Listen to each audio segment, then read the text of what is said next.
próximo 30 de junio. Ya estamos en la recta final. Esta noche tenemos los últimos 3 competidores, hoy, mañana y pasado, y el 30 entregamos resultados, pero esta mañana, bueno, esta tarde, ya empezada la tarde, el maestro Julio César López Cabrera está con nosotros para darnos una retrospectiva sobre el teatro independiente en México. Maestro, gracias por tu presencia, bienvenido nuevamente a este espacio, a este encuentro, y bueno, pues la palabra es suya. Gracias. Gracias, maestro Wilfrido. Al contrario, agradezco la invitación y la oportunidad de poder dialogar e intercambiar ideas. Me paro porque no quiero hacer algo formal. Creo que estamos entre gente de teatro, gente que nos apasiona esto, y en ese sentido tampoco quiero que se entienda que va a ser una conferencia, una plática densa, sino me gustaría que me interrumpieran en el momento que ustedes quisieran, y si hay preguntas las puedo ir contestando al momento para no dejarlas.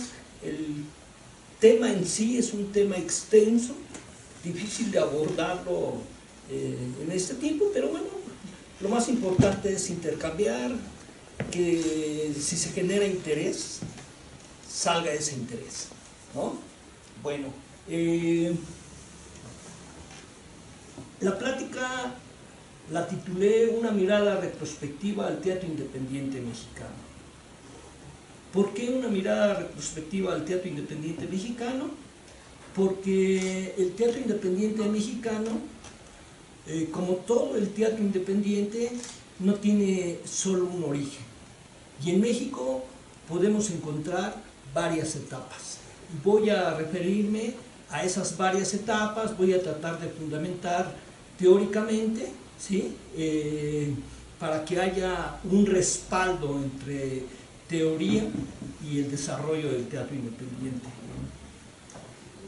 Voy a cambiar aquí la... ¿Cómo cambia la diapositiva? ¿La clásica?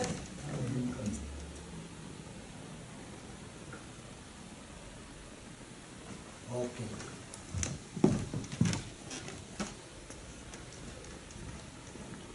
Origen del teatro independiente. Es complejo y es complicado. En realidad, el teatro independiente, por ejemplo, hablamos de un teatro independiente sudamericano y que dejó una impronta en el teatro en general y se ha vuelto un fenómeno mundial. Sin embargo, el teatro independiente no nace en Latinoamérica, ¿sí? En ese sentido, encontrar los orígenes del teatro independiente es complejo y es complicado.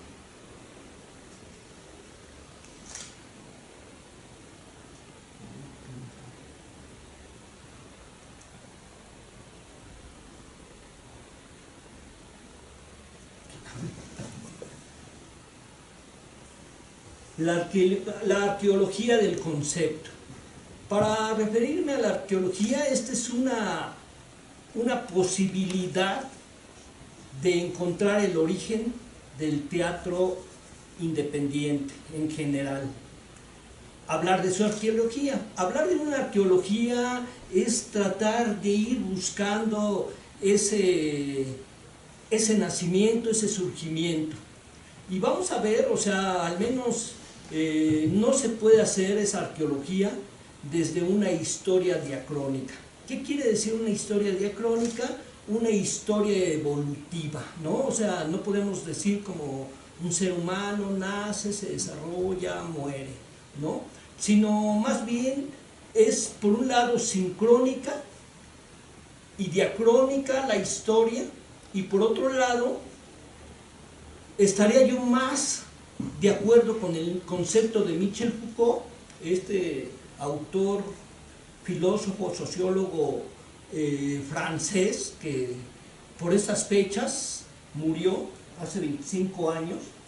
Y para Foucault, hacer arqueología era encontrar los sucesos, los fenómenos que nos podían ir hablando de ese desarrollo de la historia, ¿sí?, de algún constructo.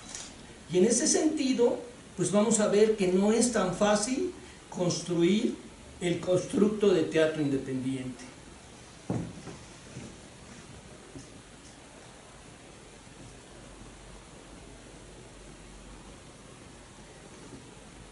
¿Qué implica las transformaciones del constructo independiente? Bueno, implica cambio en la poética, en la organización grupal, vínculos con el público, la militancia artística, política y teorías estéticas propias. ¿Qué quiere decir esto? Bueno, pues que los grupos independientes, a pesar de que pueden estar dentro de ese paraguas, ¿sí?, que los puede cobijar a todos como grupos independientes, nunca han sido igual, ¿no?, sino todo lo contrario. Hay una gran diferencia y a veces hasta que se contraponen entre sus puntos de vista, entre sus búsquedas, y sin embargo son estos fenómenos o estos elementos los que lo caracterizan como teatro independiente. Como ya lo había mencionado, el teatro independiente también va a surgir en Latinoamérica, pero en Latinoamérica va a ser a partir de los años 50 del siglo pasado y surge relacionado con fenómenos sociales, que esa es la particularidad del teatro independiente latinoamericano. Ahorita voy a abordar más a fondo esta situación, sin embargo quiero dejar en claro otra dificultad por la que el teatro independiente no es tan fácil señalar sus orígenes. Y bueno, el fenómeno que se da en el teatro independiente para poder encontrar esos orígenes, pues lo podríamos englobar en un concepto que lo podemos denominar magma rizomático. ¿Por qué magma rizomático?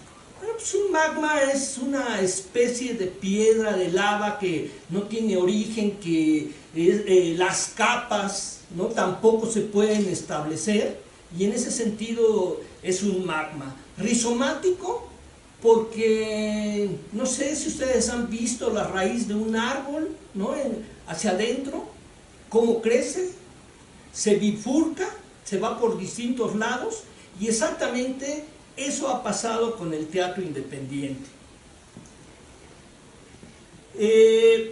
Podríamos decir que el teatro independiente latinoamericano tiene sus antecedentes en el teatro europeo, pero no cualquier teatro europeo. En Europa hubo teatro independiente, ¿sí?, aunque no se llamaba forzosamente así.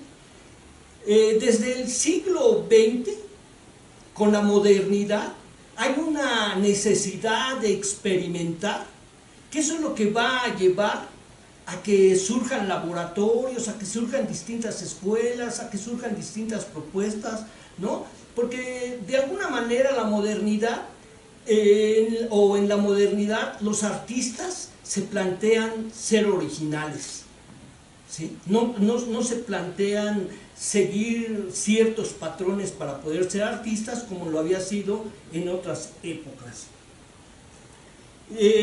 Y por ello mismo podemos decir que el teatro europeo le va a aportar al teatro independiente conceptos madre.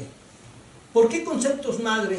Porque dentro de los diversos grupos, yo he encontrado más o menos como 20 grupos desde el siglo XX que se pueden denominar teatro independiente a partir de su modo de producción, y lo que nos aportan sobre todo en la historia del teatro independiente son términos como teatro amateur, teatro experimental, teatro de arte, y en ese sentido esos términos se vuelven términos madre, términos que van a dar origen, y sin embargo no son lo mismo y no se puede distinguir, ¿sí?, cuál es la diferencia.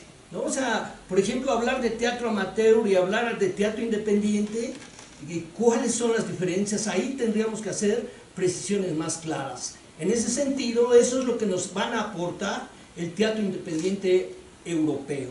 Términos madre, ¿no? Y por ello es que me pareció importante mencionárselos.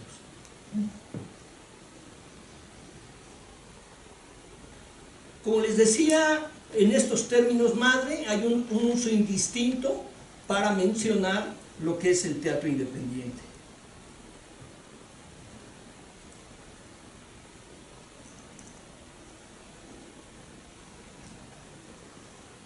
Ahora bien, no está apareciendo. Se fue uno. Ahí aparecerá. Bien. Maestro, antes de que avance, ¿Perdón? ¿qué sucede con Estados Unidos y Canadá? Ajá. Y porque ahí, bueno, menciona Latinoamérica, aparte Europa. Y bueno, supongo que Europa está considerando las dos, tanto lo occidental como lo oriental. Pero digamos en Estados Unidos, que lo tenemos cerca, con movimientos como el Living Theater o Bread and Puppets, ¿cómo influye eso hacia ese manejo de estos conceptos de teatro independiente? Claro. Aunque lo vamos a tocar más adelante, sin embargo voy a contestar la pregunta. El Living Theater, por ejemplo, que es teatro independiente, es un grupo que surge en los 50, ¿sí? Pero a finales de los 50. No es lo mismo que el teatro independiente que el teatro latinoamericano. Y vamos a ver por qué hay una gran diferencia entre uno y otro más adelante, ¿sí? En Canadá o sea, miren, por eso es que menciono, hay términos madre, ¿sí? Donde encontrar precisamente el origen del teatro independiente es difícil, ¿sí? ¿Cuál es la influencia? A veces hay influencia y a veces no hay influencia, hasta dentro del mismo teatro latinoamericano. Más adelante también se los voy a ejemplificar con el teatro de Ulises y el teatro del pueblo, ¿sí? Uno nace en el 28, el teatro de Ulises en México, y en 1930 el teatro del pueblo en Argentina. Llevan búsquedas muy similares y sin embargo los artistas ni siquiera se llegaron a conocer. Pero vamos a ver cuáles van a ser los vasos comunicantes que podríamos decir son influencias, aunque entre ellos no se influyen, hay otros elementos que influyen para que la búsqueda de estos artistas vaya por el mismo camino, ¿sí? Bien, ¿qué es un modo de producción artística? Pues el modo de producción, como cualquier modo de producción, pues es un modo de trabajo, ¿sí? Que se busca apropiar de la realidad, en este caso, por ser artística, y transformar esa realidad. Transformar esa realidad a través de procesos artísticos, ¿sí? En especial, el teatro independiente. Y ahorita lo vamos a ver, lo voy a explicar, porque hay... en primer lugar, en todo modo de producción hay tres momentos. Hay el momento de la creación, hay el momento de la difusión y hay el momento de la recepción, ¿sí? El momento de la creación, pues bueno, ustedes lo saben, o sea, es crear una búsqueda con su propio lenguaje, ¿sí? Con su propio interés o expectativas de hacia dónde quiere ir el artista, ¿sí? Y eso es lo que va a crear. Luego la difusión, bueno, son los medios que va a utilizar para atraer al público donde quiere llegar. Y finalmente la recepción, pues es el público que llega a ver esa obra que se le está ofreciendo, ¿sí? Y esto es importante mencionarlo porque vamos a ver que hay tres circuitos dentro de los modos de producción.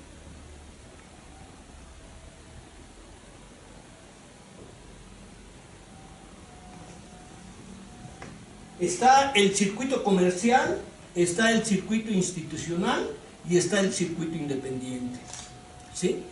El circuito comercial, ¿cuáles son sus características? Las características principales del circuito comercial es que busca la taquilla, ¿sí? Por una parte, y por otra parte lo que busca es entretener. Eso es lo que fundamentalmente caracteriza al circuito comercial, ¿sí? Esto no quiere decir que sea malo, ¿eh? Aquí no estoy hablando de malo y bueno, simplemente es para distinguir los circuitos y o sea, lo que los caracteriza. Luego viene el teatro institucional. El teatro institucional pues es el que se hace oficialmente, sobre todo a través de las instituciones gubernamentales, ¿sí? ¿Cuál es el interés del teatro institucional? El teatro institucional, por una parte, a partir de la creación artística, el Estado busca dar una imagen de sí mismo, de proyectar una imagen, por ejemplo, una imagen de benefactor, una imagen de democrático, ¿sí? Una imagen social. Eso es lo que está buscando. En términos de la producción, no sé si ustedes sepan, o sea, el Estado paga esa creación del Estado institucional. Un ejemplo muy claro en México, la Compañía Nacional de Teatro. La Compañía Nacional de Teatro es en el único lugar donde el artista tiene garantizado su salario, trabaje o no trabaje, ¿sí? ¿Por qué? Bueno, pues porque pertenecen a este circuito, ¿sí? Luego viene el circuito independiente. ¿Cuáles son las características del circuito independiente? El circuito independiente se caracteriza ya sea por búsquedas o exploración en su lenguaje artístico, ya sea por la necesidad de encontrar comunión con su público. Y hablo comunión en un doble sentido, ¿sí? Comunión en términos de hacer, de empatar, ¿sí? Entre la propuesta que están haciendo y los intereses del público, ¿sí? En el circuito independiente vamos a ver que son grupos por lo regular marginales, semimarginales, que tienen que producir sus propias propuestas. Ahora, es importante señalar que estos circuitos no siempre han funcionado igual. Hay desarrollos. Por eso es importante el concepto de Foucault, ¿sí? Por eso es importante el concepto de Foucault, porque estos circuitos, si bien es cierto, sobre todo a principios del siglo pasado, se podían caracterizar así en términos generales, ¿sí?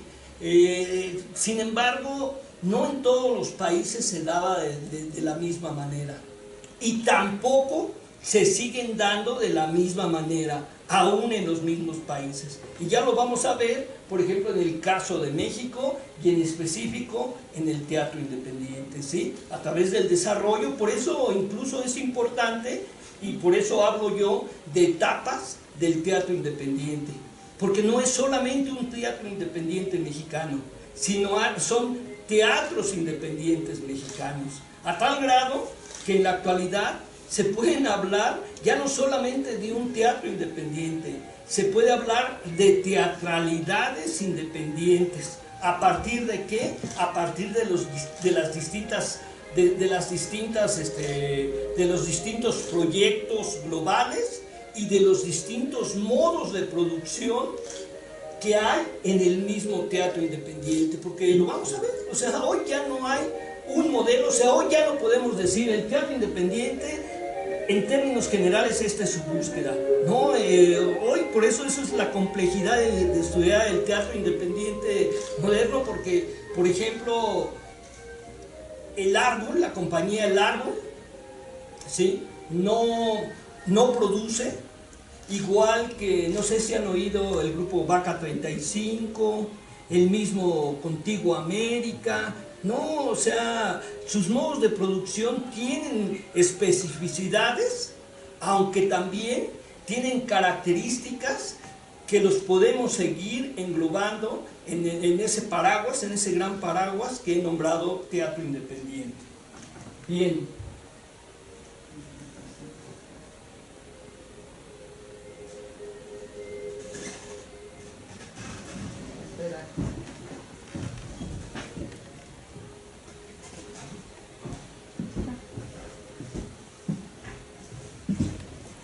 El modo de producción es un eje de análisis y sin embargo no es la única manera de estudiar el teatro independiente desde una estructura teórica, ¿sí? Vamos a ver que hay otros ejes de análisis. Por ejemplo, se puede estudiar el teatro independiente si es experimental o no es experimental. Y hay autores que nos va a decir que el teatro independiente siempre va a ser experimental. En sí, incluso el teatro es experimental, nos dice. Y en ese sentido, se vuelve difícil decir, bueno, ¿qué experimenta? ¿Cuándo podríamos decir que el teatro independiente es más experimental que independiente? ¿Sí? Hay otras maneras, hay otras formas, por ejemplo, el profesionalismo. Por lo regular, cuando se habla de teatro profesional, a veces se evoca al actor del teatro comercial, al actor de televisión, al actor de cine, ¿no? ¿Por qué se evoca a este tipo de actores cuando se habla de teatro profesional? Porque lo que se evoca es que viven económicamente de ese trabajo. Sin embargo, vamos a ver que no forzosamente para ser profesionales del teatro es necesario vivir y vivir como viven ellos, ¿no? O sea, que no está mal, pues que tampoco vivan así, o sea, sería lo mejor, pero bueno, las búsquedas del teatro independiente lo llevan a otra situación, pero lo que define este término del profesionalismo es que se refiere a quien vive del teatro, pero no porque viva económicamente de él, sino porque dedica su vida al teatro. Y en ese sentido, para dedicarle la vida al teatro, necesita toda una serie de cosas: pertenecer a un grupo, pertenecer a elencos, tener espacios, tener una formación, ¿sí? Y en ese sentido es que podemos hablar también de teatro profesional. Luego, otro eje podría ser el vocacional, ¿sí? ¿Cuándo se habla de vocación? La vocación por lo regular tiene referencia con cualidades del propio individuo, con expectativas, ¿no? Y con las habilidades para hacer o no cierto trabajo. Y esto lo vamos a ver en cualquier profesión, no solamente en el teatro, ¿no? O sea, el carpintero, para ser un buen carpintero, ¿sí?, necesita tener estas características. Entonces, ¿qué es lo que nos está diciendo este eje vocacional? Que no importa el tipo de actor que se sea, ¿sí?, sino lo importante es que verdaderamente sea su vocación. Octavio Paz lo define incluso todavía más bonito, porque lo categoriza, ¿no? Y nos va a decir que un artista nato es aquel que, o sea, que o sea, ni él mismo sabe en qué momento se siente atraído por una actividad artística, y sin embargo la forma de desarrollarla, ¿sí?, es una forma que no tiene nadie, y por ello habla él de que ese es un verdadero creador. Luego habla de que hay los técnicos de una actividad artística. Aquellos que tienen que meterle duro, que estudiarle duro, aprender las técnicas y sin embargo no llegan a tener la misma habilidad de alguien que vocativamente se dedica a una actividad artística, ¿sí? Y Octavio Paz incluso nos llega a decir que eso no es lo importante, que hay incluso gente que se ha acercado al teatro queriéndose volver actor y se da cuenta en un momento determinado que no, su vocación no lo lleva hacia allá, sus habilidades no lo llevan hacia allá, pero puede llegar a ser un buen espectador de teatro y que los espectadores de teatro también son necesarios dentro del campo y vocativamente pues a lo mejor hacia allá está orientado él y lo importante al final de cuentas es la búsqueda en la vida, ¿no?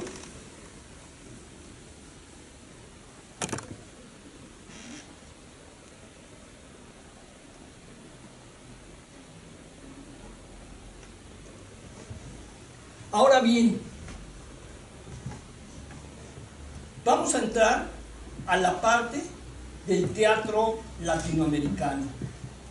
Ya les decía yo que el teatro latinoamericano, si bien es cierto, se ha propuesto como fechas cercanas de su creación los años 50, esto no quiere decir que ocurra igual en todos los países. En todos los países de Latinoamérica, ¿sí? Y aquí hablo de Latinoamérica, ¿sí? Hay teatro independiente. Y sin embargo, no en todos ha surgido en el mismo tiempo ni por las mismas causas, ¿sí? En el primer país de donde se habla de teatro independiente es en Argentina. Y sin embargo es curioso. En Argentina el teatro independiente nace en 1930 o ellos ponen como fecha de inicio 1930 con el Teatro del Pueblo. Aunque también hay historiadores que nos dicen que si bien es cierto el Teatro del Pueblo es reconocido como el primer grupo de teatro independiente, no es que verdaderamente fuera el primero, sino antes del Teatro del Pueblo ya había otros, pero se registra este porque fue el que llevó, el que duró más tiempo como grupo independiente. Y lo vamos a ver, por ejemplo, cuando hablamos de México. En México, el Teatro de Ulises es un grupo del teatro de los contemporáneos, subgrupo de grupos, se le llamaba, grupo que ahorita vamos a entrar a analizar estos dos casos, Argentina y México. Solamente señalo que en México el Teatro de Ulises nace en 1928, 2 años antes que el Teatro del Pueblo, ¿no? Sin embargo, la diferencia es que van a tomar en un momento determinado, por las cuestiones del cambio del contexto social, distintos caminos, ¿sí? Luego, no voy a abundar en todos los países, sino simplemente voy a decir para que se entienda lo que quiero decir con esto de que el teatro independiente, aunque ha surgido en los distintos países de Latinoamérica, no surgió en el mismo tiempo ni por los mismos sucesos, ¿sí? En Uruguay, por ejemplo, que está muy cerca de Argentina, fueron influenciados por Argentina. Y sin embargo, el grupo más importante del Uruguay, el grupo El Galpón, nace en los 40. ¿Sí? Fíjense, o sea, en Argentina se sitúa en el 30, en el Uruguay en el 30, y nace a partir de una fusión entre un grupo que se llamaba La Isla, que Atahualpa del Chopo crea, y donde estaban Blas Braidot, Raquel Seoane, que es donde ahí inician sus pininos dentro del teatro, muy chavitos, y que bueno, luego van a ser fundadores del grupo Contigo América aquí en México en 1981. En el Uruguay van a ser también las condiciones sociales, ¿sí? O sea, condiciones de la dictadura, que va a orillar a Teatro del Pueblo. Había un grupo que se llamaba Teatro del Pueblo y va a funcionarse con el grupo La Isla, y eso va a dar origen al grupo El Galpón, y ellos sitúan ahí el origen del teatro independiente.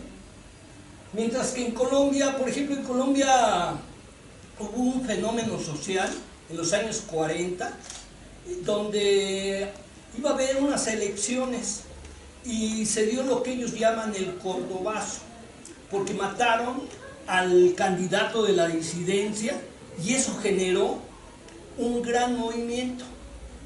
De tal manera que ese movimiento no solamente fue social en la sociedad, ¿sí?, sino también fue en las artes.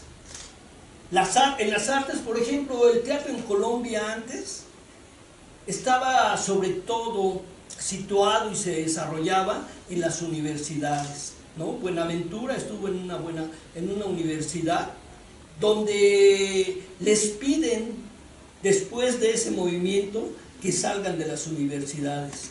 Y eso hace que los teatreros colombianos disidentes empiecen a pensar en espacios propios, ¿sí? Y en ese sentido pues, se va a generar el TEC de Cali, Colombia, el de Santiago García, La Candelaria, ¿sí?, y otros más, ¿sí? Entonces vean cómo son hechos sociales, hechos de búsqueda, lo que ha generado esta situación, y qué es en realidad lo que hermana a todos estos grupos, a todos estos movimientos. Por un lado, que hacen un teatro con sus propios recursos, y por otro lado, que se relacionan con movimientos sociales, ¿sí? Esa va a ser la característica, y esa va a ser la impronta, la huella que va a dejar a nivel mundial el teatro latinoamericano de los años 50 al teatro en general, o sea, al teatro en general, no solamente al teatro independiente. Y por ejemplo en México, ¿cuándo van a hacer el teatro independiente en México? Hablamos del 30 en el teatro independiente, ¿sí?, como un primer laboratorio, por decirlo de alguna manera, de teatro independiente, ¿sí? Pero lo estoy hablando desde su modo de producción artística, que es independiente, el Teatro de Ulises, y sin embargo ellos hablan más de ser un teatro experimental.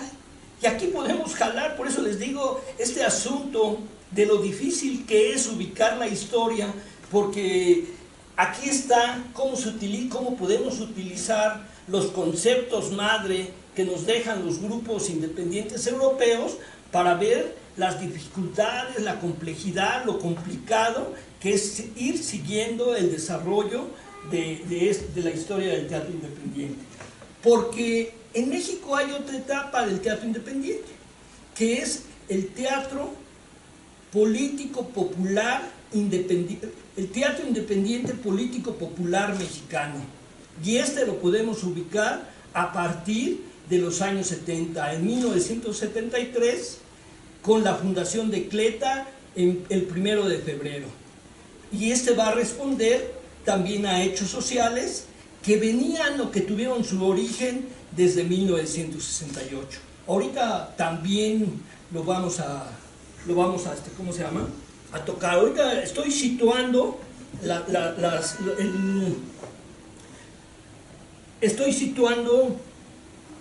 todo un breve panorama, acercándome a un panorama, ¿sí?, de esta retrospectiva, para que ustedes puedan ver lo complicado, lo complejo, por qué puedo hablar de magma, o sea, cómo no, las capas no se pueden visualizar así sencillamente, cómo es rizomático, ¿no? O sea, las bifurcaciones que tiene. Espero que se esté entendiendo, y si no, pregúntenlo, ¿eh?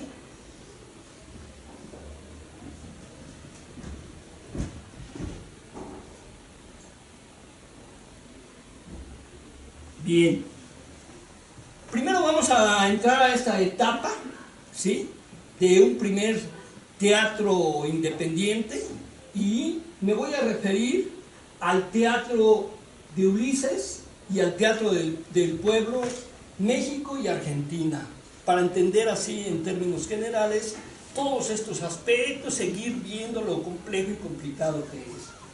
En México surge en 1928, hay que entender que la revolución acaba en 1910, que surgen los gobiernos post-revolucionarios, que se empiezan a crear ahí 3 propuestas de partido oficial, ¿sí?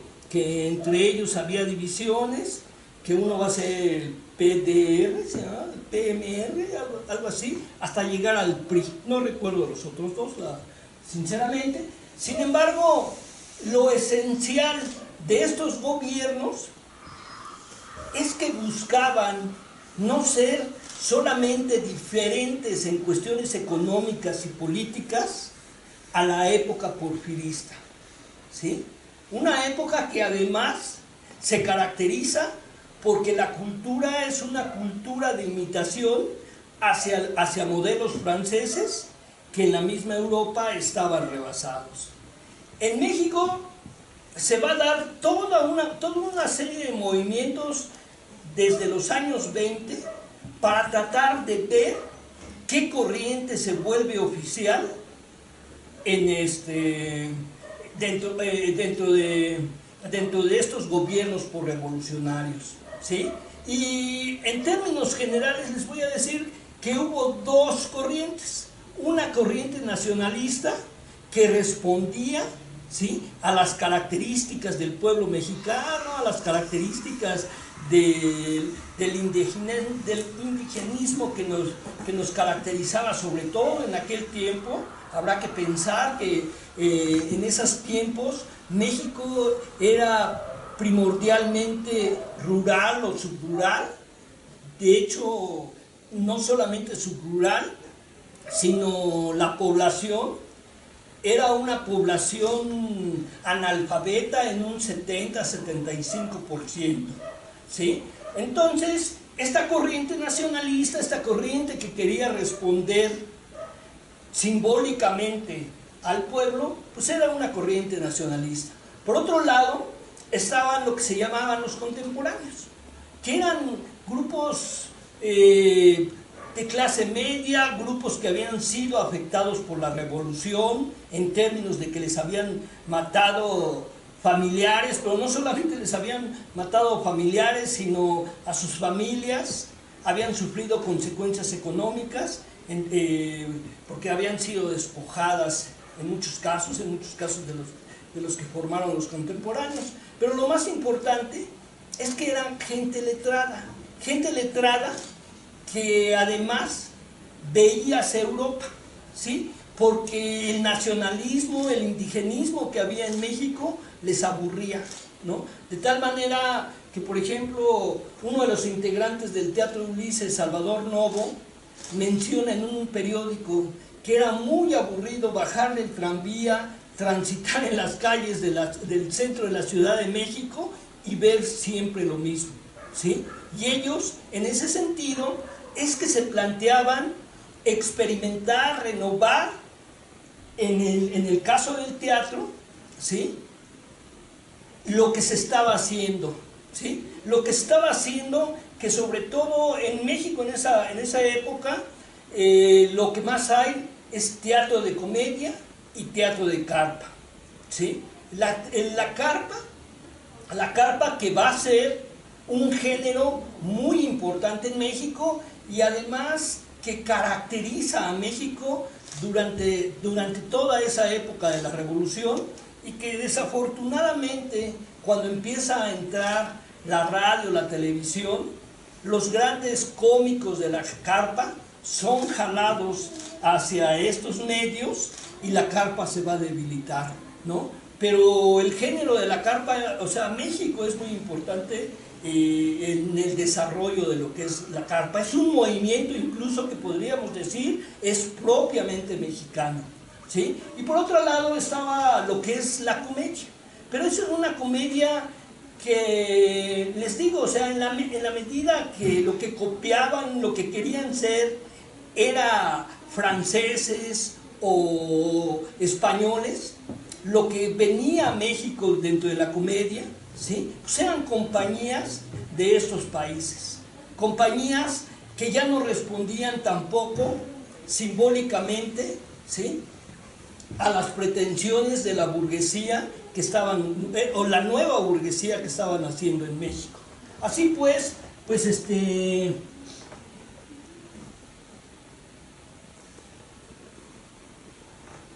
se va a surgir este grupo, ¿no? Les digo, ellos, este grupo eran de distintas artes.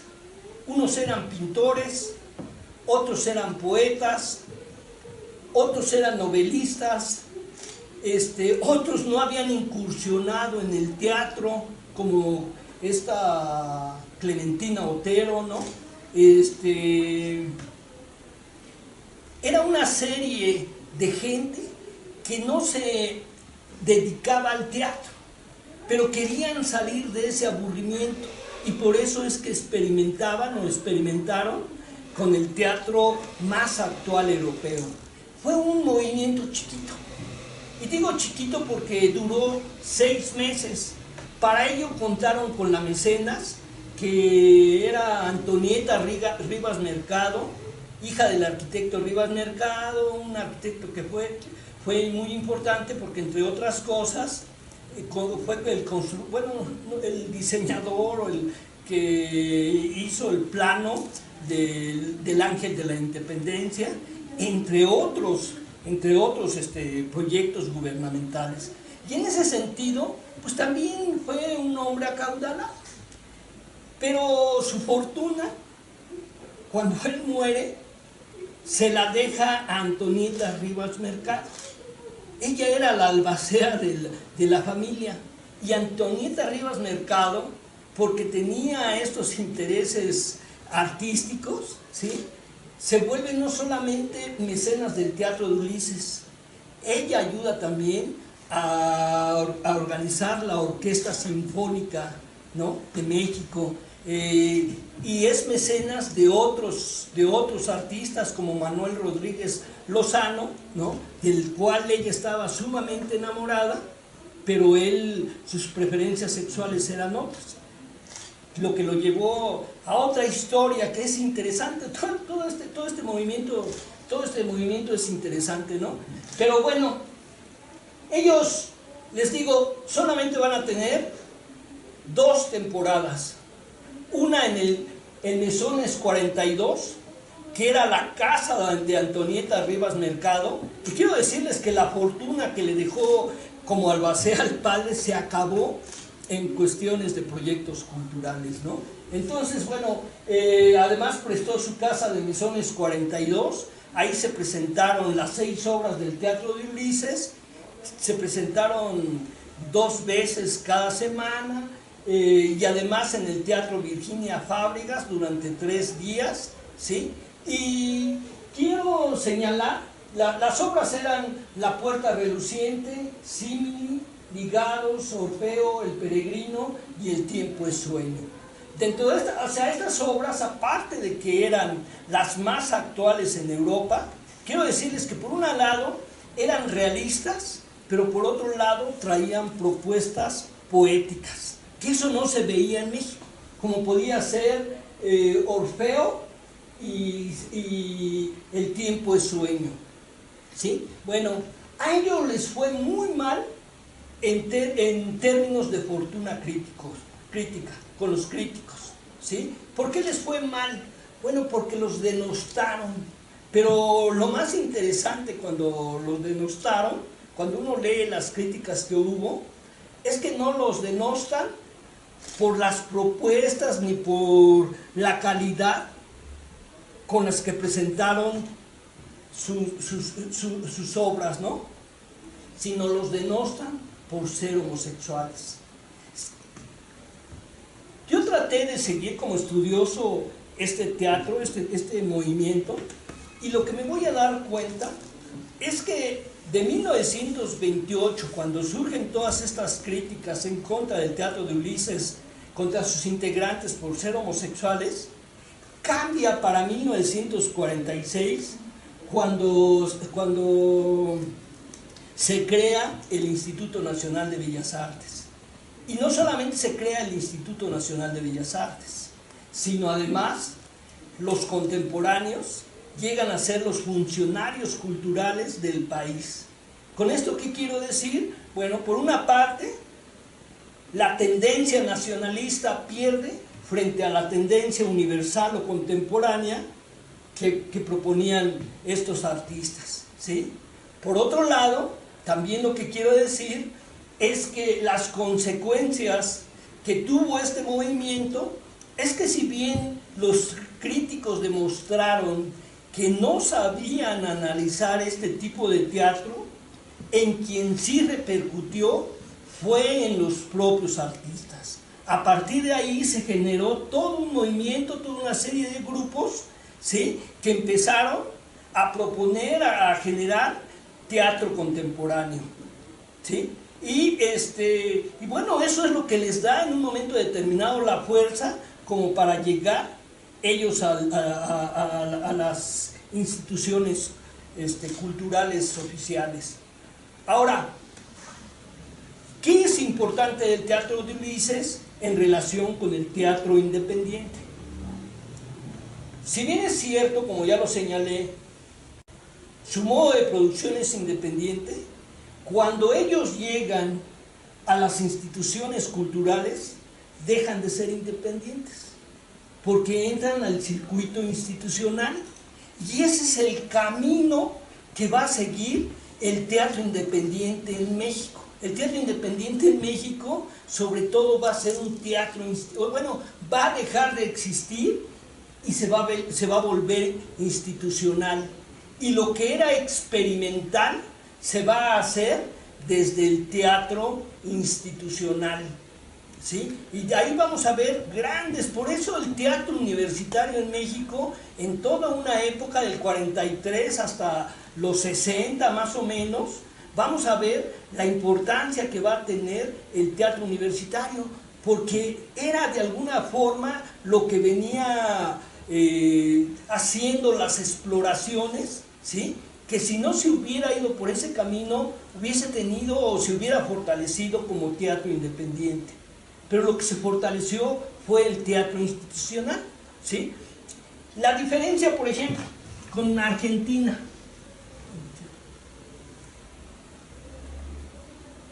La diferencia con Argentina, con el teatro del pueblo. En Argentina, en 1930, está un coronel, está el ejército en el gobierno, y está Hipólito Yrigoyen, ¿sí?, que era un buen gobernador, un gobernador que respondía o trataba de responder a las demandas sociales argentinas. Y sin embargo, en esa época se da un crack o una depresión económica en Estados Unidos que va a impactar a distintos países, entre ellos a Argentina, y eso va a traer como consecuencias, no solamente consecuencias económicas, sino también va a traer el derrocamiento de Hipólito Yrigoyen, ¿sí?, pero además el fortalecimiento en términos culturales, porque en el pueblo se generó descontento, ¿sí?, y tanto lo que se llamaba el pueblo o el proletariado como la clase media van a manifestar ese descontento, no solamente saliendo a las calles, sino haciendo o acercándose a las actividades artísticas, de tal manera que van a surgir dos movimientos fundamentalmente. Por una parte, un grupo que se llama Boedo, y por otro lado, un grupo que se llama Florida, ¿sí? El teatro Boedo, donde va a estar Leónides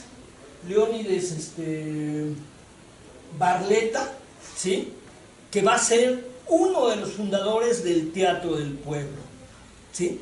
Sin embargo, piensen que de 1930 a 1944, que es la primera época de Teatro del Pueblo, las características que tienen son muy similares al Teatro de Ulises, ¿sí? Lo que ellos traen a representar es lo que está es lo más novedoso de Europa, ¿sí? Y bueno, aquí hay una contradicción en este Leónidas, ¿no?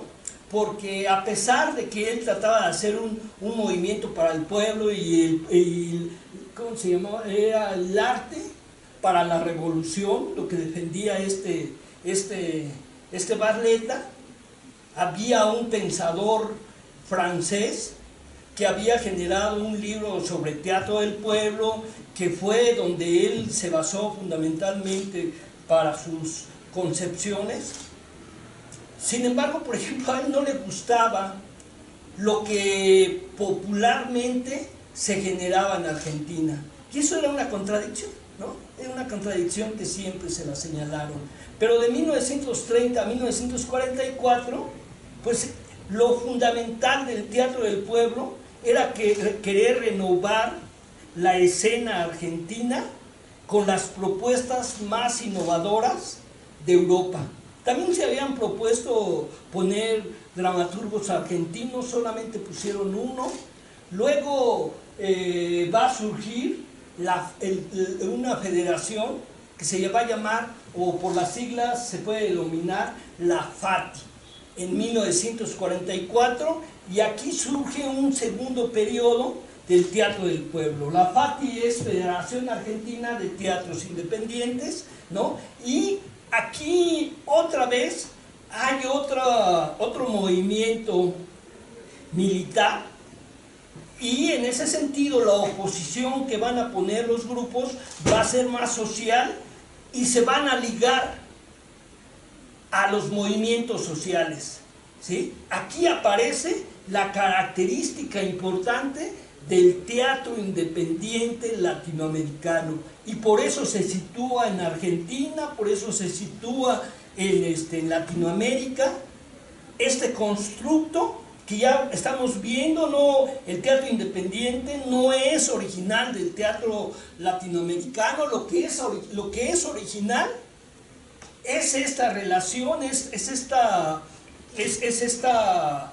condensación, ¿sí?, que se va a dar con los movimientos sociales, ¿sí? Algo que fue diferente en el Teatro de Ulises, y agarraron, fíjense, aquí está la bifurcación, ¿sí?, que fue distinta.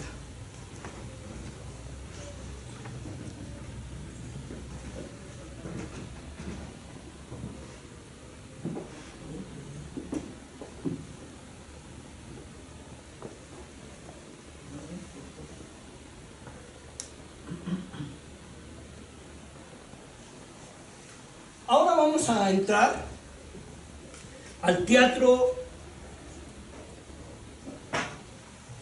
Esas para las tres, ¿verdad? Sí.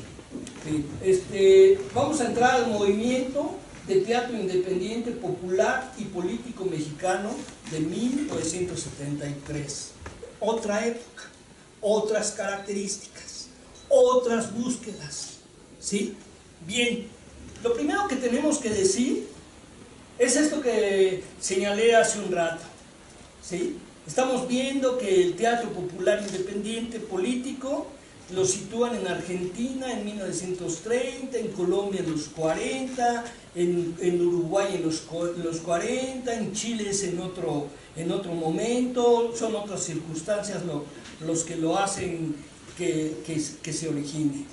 En México, seguramente ustedes han oído hablar del movimiento del 68, ¿sí? Del movimiento del 68 y del movimiento del 71, ¿sí? El movimiento del 68, que es un movimiento de represión hacia los estudiantes, los cuales se manifiestan, y hubo una gran masacre en Tlatelolco, y bueno, no voy a contar toda la historia porque eso ya nos lleva un tiempo, ¿no? Si lo sintetizo así. Pero lo importante de este movimiento para nuestro tema es que se van a formar brigadas culturales en los muchachos, algo que antes no existía. Pero ¿qué son las brigadas culturales del 68? Y les voy a poner ejemplo. En el 68, la reacción de la tele, la reacción de los medios de información fue guardar silencio en términos de la masacre que había ocurrido, ¿sí? Como una forma de aislar ese movimiento. Y la forma en que reaccionaron los muchachos fue organizándose a través de brigadas culturales en las distintas artes, en la pintura, en la música, en la danza, en el teatro, ¿sí? De tal manera que los muchachos iban y generaban, por ejemplo, en el teatro, pequeños sketches de 2, 3 minutos. ¿Para qué? Para jalar la atención del público. Después de acabar de ese pequeño sketch o pequeño cuadro, lo que hacían era informar, ¿sí?, lo que había ocurrido y lo que ellos estaban haciendo, y además boteaban para poder sostener el movimiento. Y eso ocurrió en todas las artes.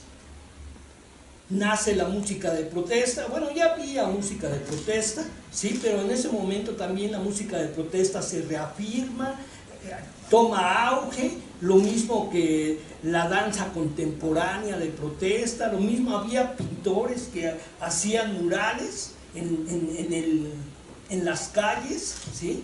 Y siempre tenían la misma característica, ¿sí? Presentar sus propuestas artísticas, luego informar del movimiento y botear para generar recursos y seguir en el movimiento. De esta manera empiezan a surgir grupos independientes, ¿sí? Pero no eran grupos independientes organizados. Un primer grupo independiente en México lo vamos a encontrar en el grupo Mascarones. Mascarones se llama así porque antes la Prepa Popular Nacional, que estaba en San Cosme, así se denominaba, Mascarones. Y ahí se formó un grupo estudiantil que competía a nivel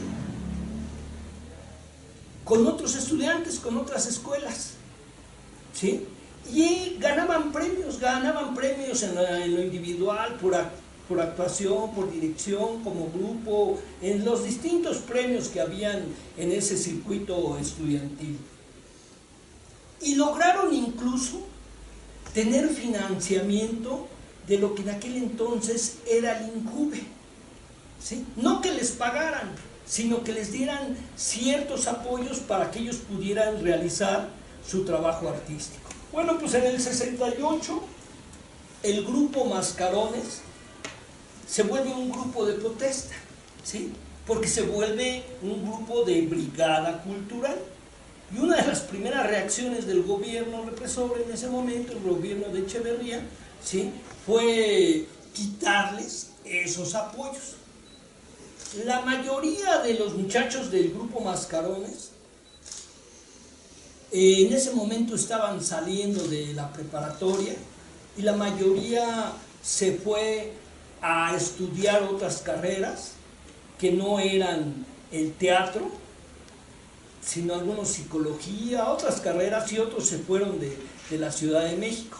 De tal manera que quedaron sobre todo Humberto Proaño, que fue uno de los maestros iniciadores de Mascarones en la prepa, ¿sí? Mariano Leiva, que fue el director principal del teatro Mascarones después de que los demás muchachos se habían ido, ¿sí? ¿Y qué sucede? En el 69 en México hay un gran problema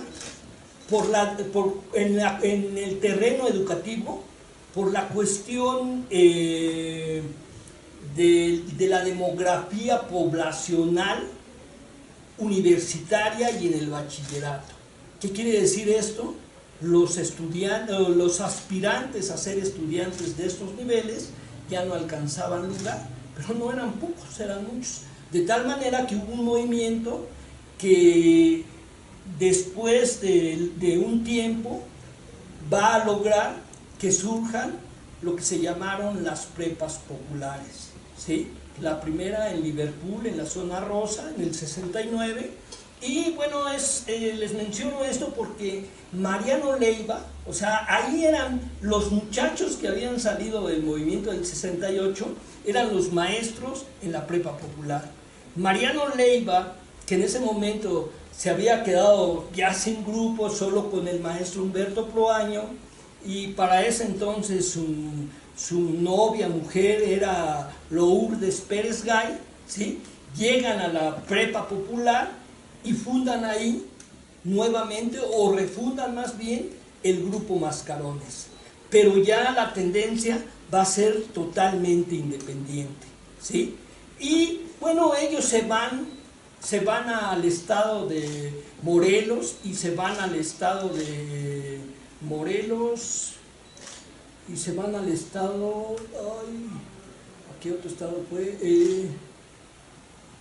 Se van a dos estados, al estado de Morelos, y ahorita dejen que se despierte mi neurona que tiene esa información y les digo qué estado es. Entonces se van al estado de Morelos y se van a otro estado donde estaba César del Ángel, que era el líder de los 40 pueblos, y ahí se enclavan y ahí hacen teatro independiente ligado a las luchas sociales. Una de sus obras, por ejemplo, que crean, se llama Don Cacamape, nada más para ejemplificar este asunto. ¿Sí? Don Cacamape es un asunto donde la gran industria de cacahuates, llamada Cacamape, explotaba a los campesinos, y Don Cacamape de lo que trata, ¿sí?, es de tratar de concientizar políticamente a los campesinos para que esto no suceda. Hay incluso una anécdota donde los campesinos se ríen de los mascarones porque les dicen que ellos nunca habían visto crecer el maíz en el suelo, en el concreto, ¿no? O sea, se ríen los campesinos. Hay muchas obras muy, muy bonitas políticamente, son transgresores de la iglesia, ¿no? Hay una obra donde aparece la Virgen y le están pidiendo que los ayude, ¿no? Y les dice, pues yo ya les di la vida, cabrones, organícense, ¿no? O sea, esa es la manera en que les responde la Virgen. Y bueno, así, aquí en México es cuando el movimiento político independiente, popular, se empieza a ligar a las luchas sociales. Esto que ya había sucedido en los 40 en Argentina, en Uruguay, Colombia, en México empieza en los años 70. ¿Cómo nace Cleta? ¿Sí? Cleta nace a partir de un conflicto que va a tener el grupo El Fantoche con Héctor Azar. Héctor Azar, el maestro Héctor Azar, que era una eminencia del teatro y siempre lo fue, ¿sí? Sin embargo, bueno, también era conocido por el zar del teatro, ¿no? El zar del teatro. ¿Por qué el zar del teatro? Pues porque ocupaba como funcionario, ¿sí?, las dos instituciones oficiales más importantes del país. Ocupaba el Departamento Cultural de la UNAM y el Departamento Cultural del IMBA al mismo tiempo. Y no solamente eso, sino los criterios para dar los espacios eran sus propios criterios. Eso generó mucho descontento. Emilio Carballido en ese momento era el director de la Escuela de Arte Teatral, o llamada ENAR, que está allá en Churubusco, ¿sí?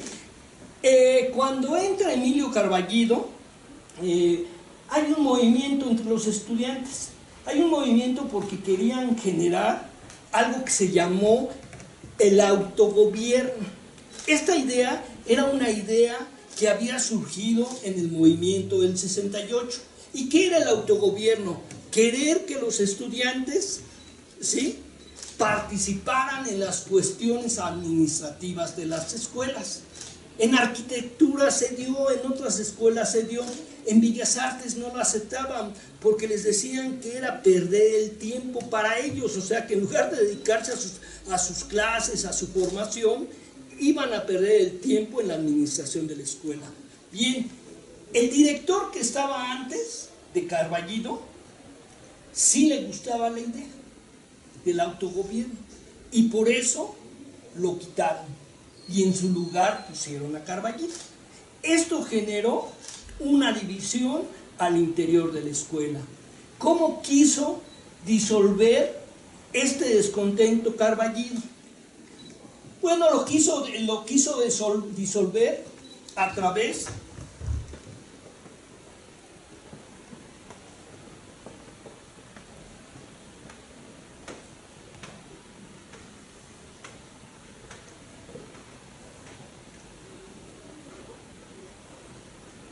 se los voy a poner, ya me aventé el discurso, sí. Bueno,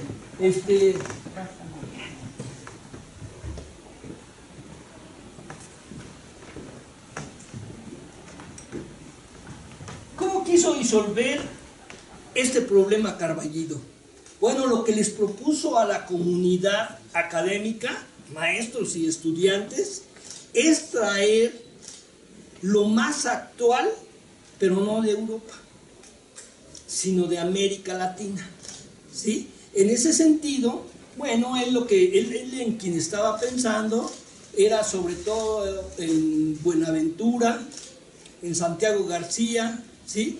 Pero al final de cuentas trajo a Jiménez, ¿sí? A Carlos Jiménez, que era el director del grupo Rajatabla. Y entonces, entre la comunidad de la Escuela de Arte Teatral, le proponen a Jiménez el fantoche lusitano de Peter Weiss, que en esa época era un teatro político de Europa, vanguardista, ¿sí? Pero ese es el que querían poner.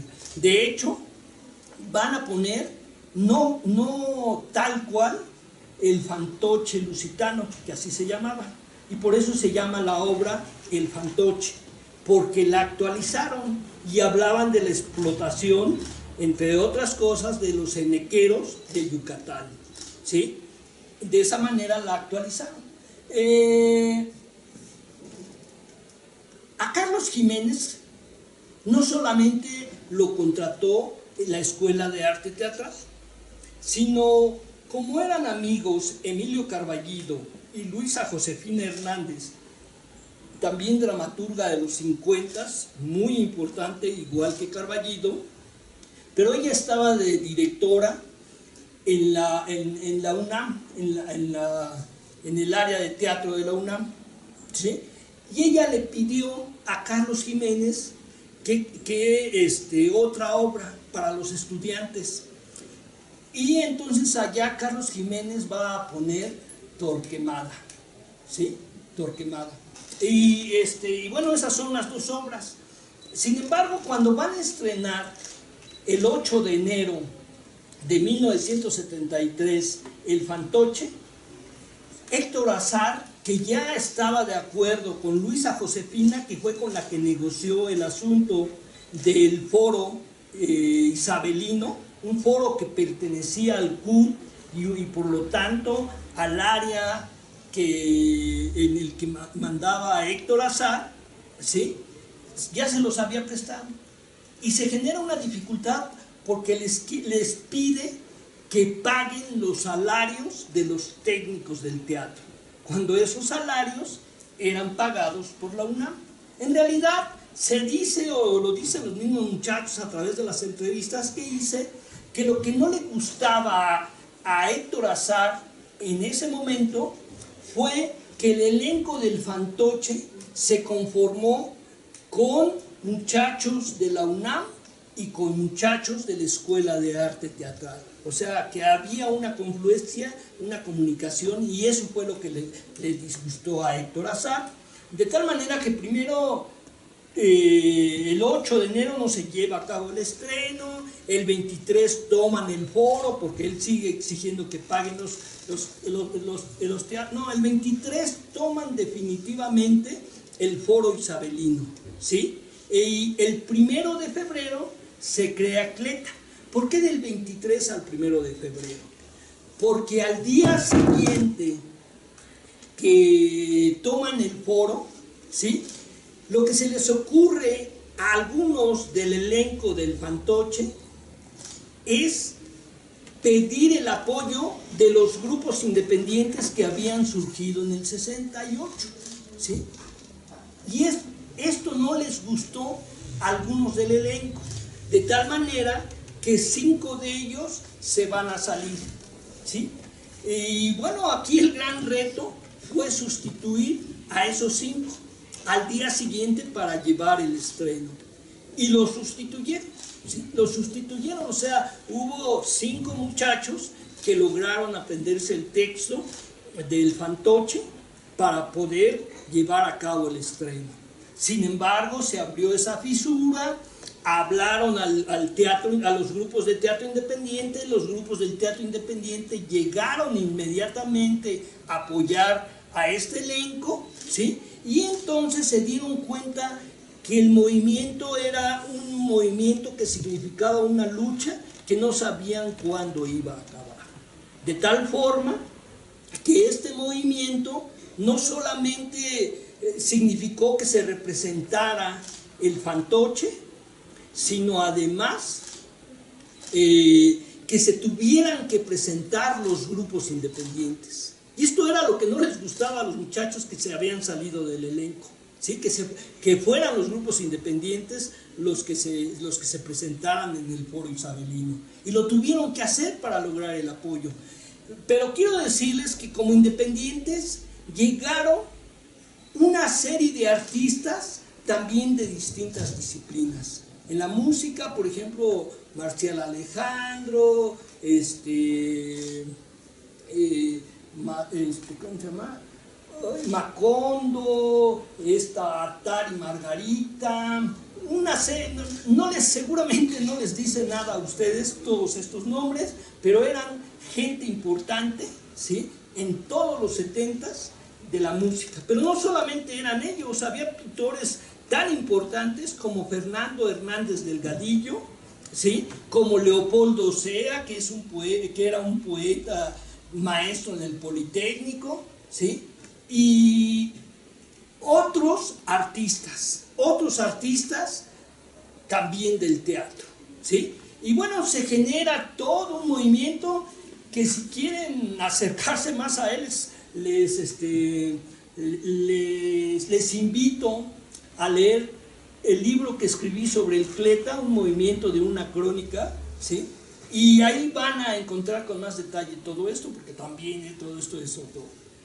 Pero bueno, de 1973 a 1975, este movimiento estudiantil va a ser fundamentalmente estudiantil, un movimiento por reivindicaciones académicas. Y como tal, los circuitos donde se van a presentar son en las explanadas de las escuelas de bachillerato o de las facultades, o en los auditorios donde lograban entrar, ¿sí?, de 1973 a 1975. Sin embargo, en 1975 a Mascarones se le ocurre proponer que se haga el primer encuentro de teatro latinoamericano y el 5º Festival de Teatros Chicanos. Para esto, el Teatro Mascarones estaba ligado a Luis Valdés, que fue el fundador del movimiento de los teatros chicanos en Estados Unidos, ¿sí?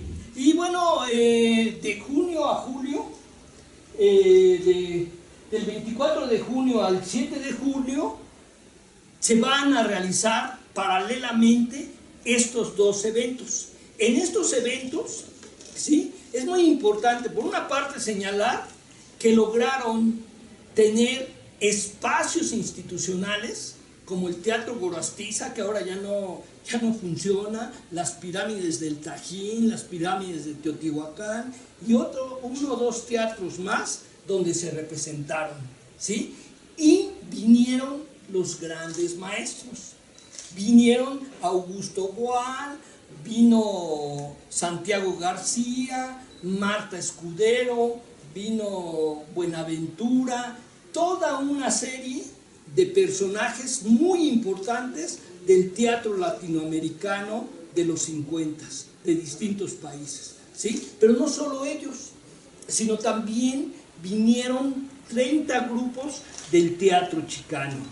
Y además hubo grupos, sobre todo del CLETA, ¿sí?, que eran los que representaban a México. Pero no solamente del CLETA, hubo, por ejemplo, unos vendedores, que fue muy interesante. Esa es una, dentro de los testimonios que hay, fue impactante, o fue algo que le impactó a Augusto Boal, la representación de los vendedores ambulantes de Puebla, ¿sí?, por la forma en que representaban y por la forma en que tocaban las temáticas que les afectaban, ¿sí? Después de ese movimiento, el teatro de CLETA deja de ser un teatro estudiantil para volverse un teatro político popular independiente mexicano. ¿Qué quiere decir esto? Que dejan las escuelas, no totalmente, ¿sí?, pero ya no van a ser sus espacios fundamentales. Aparte de las escuelas, otro espacio fundamental para CLETA fue la Casa del Lago, que esa siempre la mantuvieron, porque bueno, ahí era desde un inicio una liga popular que ellos tenían, ¿no? Pero bueno, lo que significó después del 75 que se volvieran teatro popular independiente fue el hecho de que se representaran en espacios no convencionales. ¿Qué quiero decir esto? Bueno, pues, por ejemplo, este es un espacio no convencional, este no es un espacio que desde su origen fue hecho para el teatro. Este es un espacio que fue adaptado para hacer representaciones teatrales. Bueno, esta es una concepción de un teatro alternativo, de un teatro no convencional. Pero miren, vamos a ver que dentro de la misma historia de los teatros no convencionales, ¿sí?, hay distintos tipos, hay un desarrollo. Este desarrollo representa más a la década de los 80, este espacio. Antes, ¿cuáles eran los espacios no convencionales? Bueno, pues era presentarse en la calle, era presentarse en los escampamentos donde la gente tomaba las tierras, eran presentarse en el campo, en los atrios de la iglesia, en los jardines. Para ellos, cualquier parte donde pudieran tener gente, ahí se representaban, ¿sí? ¿Y qué significa esto? ¿Eso es el teatro independiente popular? No, no solamente es eso. Aparte de que estaban ligados con un público popular y que además buscaban donde hubiera movimientos sociales, para apoyar esos movimientos sociales, donde ellos fueron muy importantes para que hubieran conquistas sociales en esos movimientos, también tuvieron que adaptar obras dramáticas y novelas, ¿sí?, porque no había material temático para representar que hablara de esa época, ¿sí? Pero no solamente significó eso, sino significó tener una preparación, que es una preparación distinta, ¿no?, a la que necesita un actor de una sala, a la que se necesita en la calle, ¿sí? Y vamos a ver cómo sus métodos van a ser diferentes.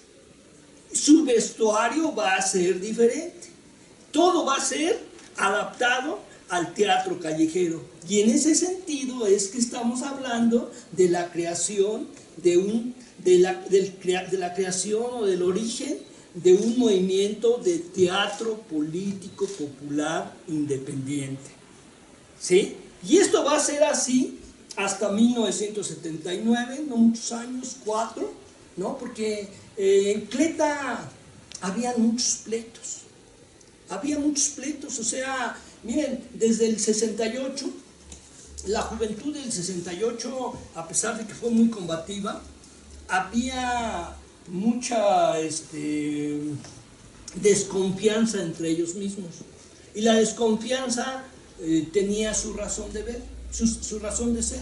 ¿Por qué? Bueno, pues porque algunos líderes del 68 se fueron al PRI, otros trabajaron para el gobierno, otros tomaron otros caminos, y eso generó una gran desconfianza entre sí mismos, que fue una característica de todos los 70s, ¿sí? O sea, por una parte la necesidad de trabajar en equipo, y por otra parte estarse vigilando entre sí, para que no hubiera traiciones, para que no se fueran por otro lado.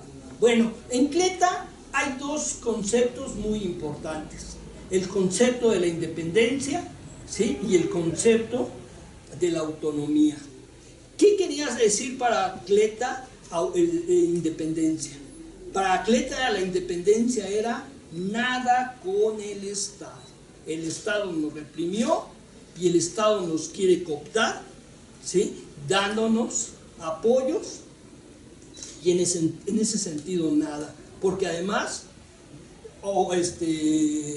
aceptar esos apoyos va a afectar nuestras propuestas artísticas. Ellos nos van a querer decir qué es lo que tenemos que decir, y por eso no querían nada.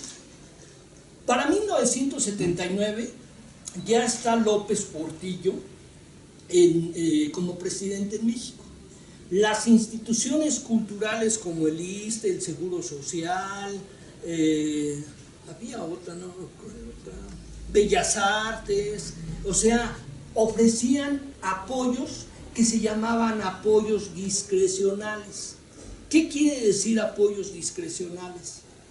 Que ellos decidían, o los funcionarios decidían, a quién sí se apoyaba, a quién no, con qué, cuánto, ¿sí? Y en ese sentido, hubo grupos del Cleta que dijeron, pues vamos a entrarle a esos apoyos, porque esos apoyos no son del gobierno. Esos apoyos, ese dinero es del erario público, son de los impuestos de la sociedad mexicana, y nosotros tenemos derecho también a recibir esos apoyos. Y entonces había un ala radical que seguía sosteniendo nada con el gobierno, y otros que decían hay que aceptar, y lo que tenemos que defender es la autonomía artística. Y eso lleva a partirse a Cleta. Y en 1979, en su primer Congreso Nacional, se deshace Cleta como una organización de grupos. Para los 80, Enrique Cisneros, el llanero, que no sé si alguno de ustedes lo conocen, va a fundar Cleta Organización Popular, la OPC. Él es el único que va a quedarse, por decirlo de alguna forma, con el nombre del Cleta, ¿sí? Otros grupos como Zumbón, como el Sopilote, como Saltimbanqui, no sé, otros grupos que habían estado en Cleta y de los que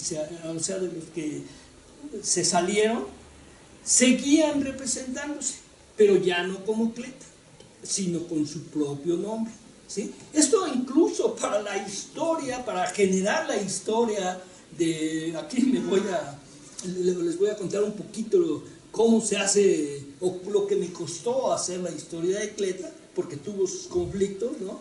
O sea, antes no había nada de esto, ¿sí?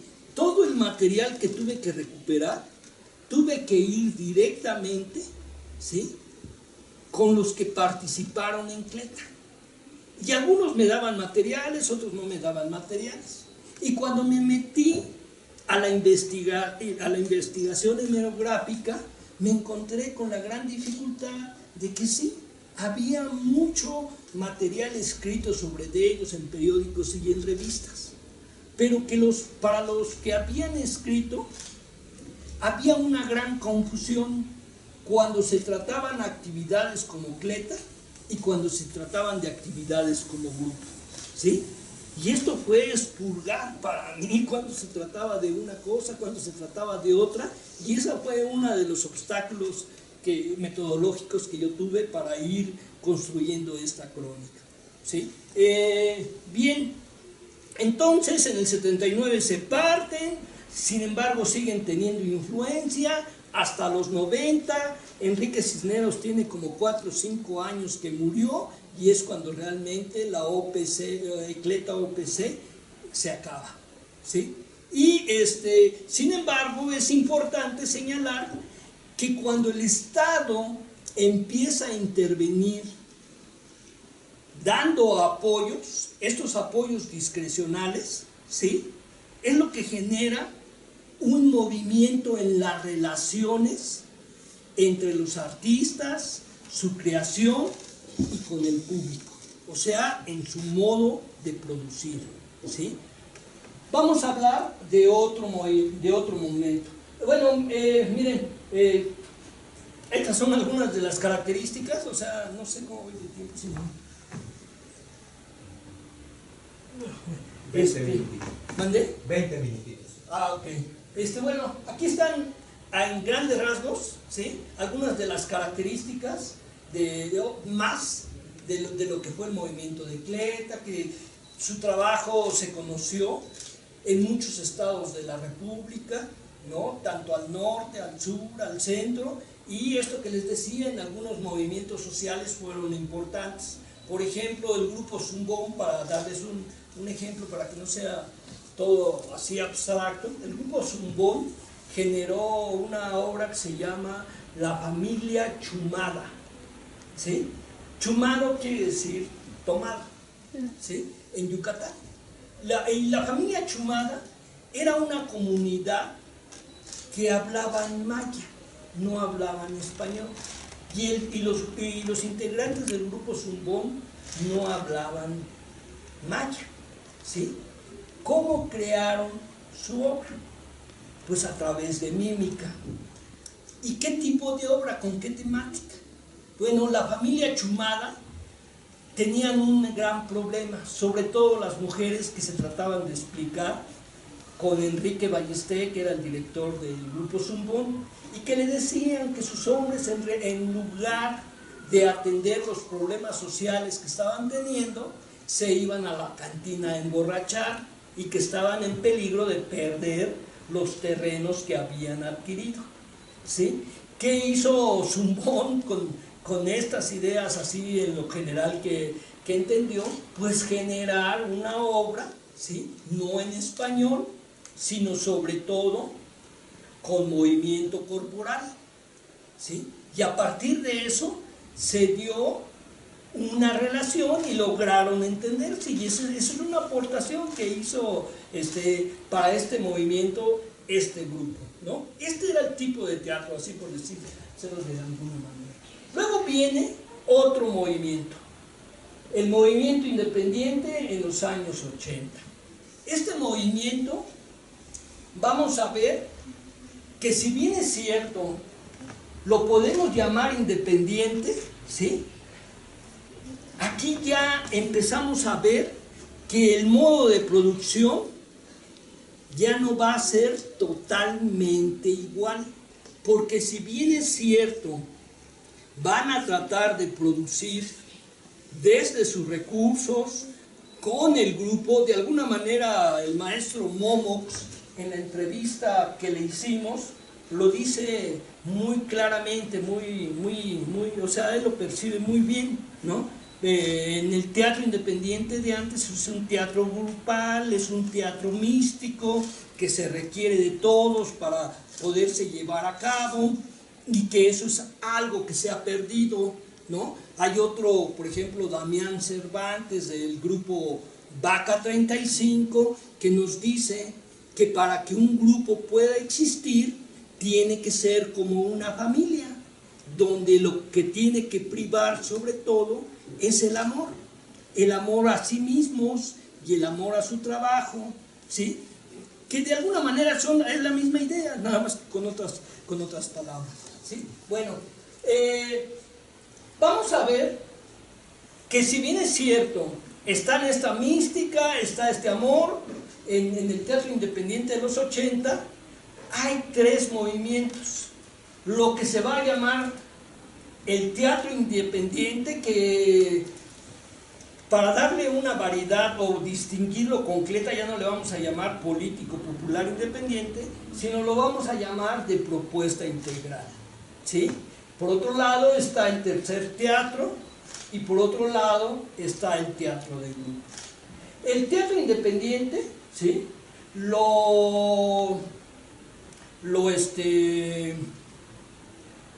El teatro independiente, la propuesta integral, lo enarbola fundamentalmente el grupo Contigo América. Hace un ratito dije, Contigo América fue creado por Blas Braidot y Raquel Soane. Quiero decirles que del 78 al 85 el grupo Galpón estuvo en México, exiliado, aquí les dieron refugio. Aquí ellos se volvieron profesionales, ¿no? En el sentido, no solamente, ellos ya eran profesionales por vocación, porque en el Uruguay se dedicaban a otras actividades que no era el teatro y en sus ratos libres a hacer teatro. En México, en todo este tiempo que estuvieron, vivieron del teatro y siguieron desarrollando su vocación. De tal manera que estas cosas llevaron a Raquel y a Blas a darse cuenta que había mejores condiciones en México que en Uruguay para hacer teatro independiente. Y por eso deciden quedarse en México, ¿sí? O sea, se salen del Galpón, el Galpón regresa al 85, regresan mal porque en el Uruguay no son bien recibidos, porque para la población del Uruguay los que eran los héroes del Galpón eran los que habían quedado a enfrentarse a la milicia, ¿no? A los que sobrevivieron a la milicia. Pero bueno, Raquel y Blas se integran junto con otros teatristas, Felio Eliel, esta Luisa Huertas, que ella ya había estado en Encleta, ella estuvo en Torquemada, ya no les hablé de Torquemada, pero bueno, fue la otra propuesta que se desarrolló a partir de mayo. Carlos Jiménez tuvo que salir y ya ven qué extensa es la historia del teatro independiente y solamente es un panorama lo que estamos dando, ¿no? Entonces, el teatro independiente, cuando llegue a México, sobre todo va a tener una muy buena recepción por los funcionarios culturales mexicanos. ¿Por qué? Porque traer al Galpón significaba traer un grupo de vanguardia social a México y traerlo desde el gobierno.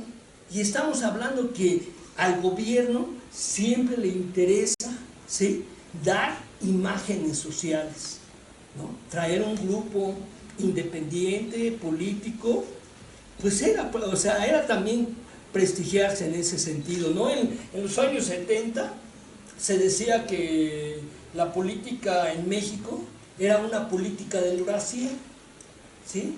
Porque oprimía a los de adentro y apantallaba a los de afuera, ¿sí? Y eso era traer al Galpón y darles todo este hospedaje, una gran vida que tuvo el Galpón en México gracias a estos funcionarios. Algunos de ellos incluso estuvieron en Cleta. Y esto yo no estoy diciendo está bien, está mal, o sea, estoy retomando hechos, revalorando cómo fue la historia, que eso es finalmente lo importante. Por ejemplo, vino un colombiano que luego fue mucho tiempo el director artístico del Teatro Cervantino. Bueno, él estaba en prensa, llegó a ser funcionario en prensa en el INBA, Ramiro Osorio, ¿sí? Ramiro Osorio, y fue de los que les dio no solo acogimiento al Galpón, sino también al mismo Contigo América, ¿no? Porque el Contigo América, cuando se queda, se recibe también apoyos del Estado institucional, estos apoyos discrecionales. La primera obra de Contigo América, que es un homenaje a Roque Dalton, un poeta salvadoreño, se lleva en una sala, la sala Manuel M. Ponce del Palacio de Bellas Artes, ¿sí? Y además recibieron muchos apoyos. Esta es parte de la propuesta integral de Contigo América, ¿sí? O sea, para Contigo América, a diferencia de Cleta, que tenían problemas con recibir apoyos, para el Galpón no había problema. Para el Galpón estaba bien, pues era parte de su trabajo. Por eso yo, cuando empecé a hablar del proceso de producción, ¿sí?, les empecé a decir que un proceso de producción artístico es como cualquier trabajo, ¿sí? Se necesita la creación, se necesita difundirlo y se necesita que alguien lo tenga. En lo artístico lo único que cambia, ¿sí?, es que lo que se está, el producto es un producto simbólico y de lo que se quiere es cambiar una realidad o develar ciertas cosas de la realidad, ¿sí? Y bueno, ellos en ese sentido decían, no tenemos problema con recibir apoyos. Sin embargo, tampoco querían vivir solamente del apoyo. Y por eso es que su propuesta es una propuesta integral.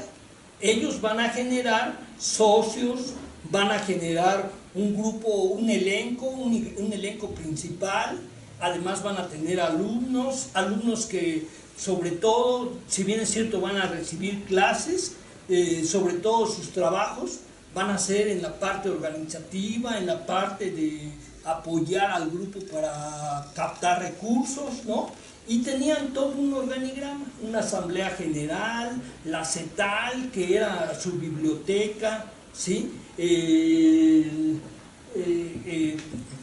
Otros comités, ¿no?, que era el comité artístico el que determinaba la calidad o qué obras iban a poner, y todo esto se debía a que Blas y Raquel habían entendido 5 razones fundamentales, ¿sí?, para poder desarrollar esa propuesta integral. ¿Cuáles son esas cinco razones? Bueno, entendieron cuáles eran los rasgos de la cultura independiente mexicana. O sea, que entre los independientes que estaban en Cleta había un pleito por la independencia, ¿sí? Y ellos dijeron, nosotros no tenemos problema, aunque no queremos solo ese esquema. Para Blas era fundamental llegar a la autonomía. ¿Y qué era llegar a la autonomía? Dejar de tener subsidios y ser totalmente independientes y por lo tanto autonomía. Y entonces su organización hacia donde apuntaba era hacia lograr esa autonomía, ¿sí? Pero también entendían la coyuntura social. ¿Qué quiero decir? Que él entendió que ya no había en el gobierno la represión que había en los 70, que el gobierno ya se había empezado a abrir y que empezaba a negociar, y por eso ofrecía recursos discrecionales, sobre todo cuando los movimientos impactaban de manera artística o de manera social, ¿sí?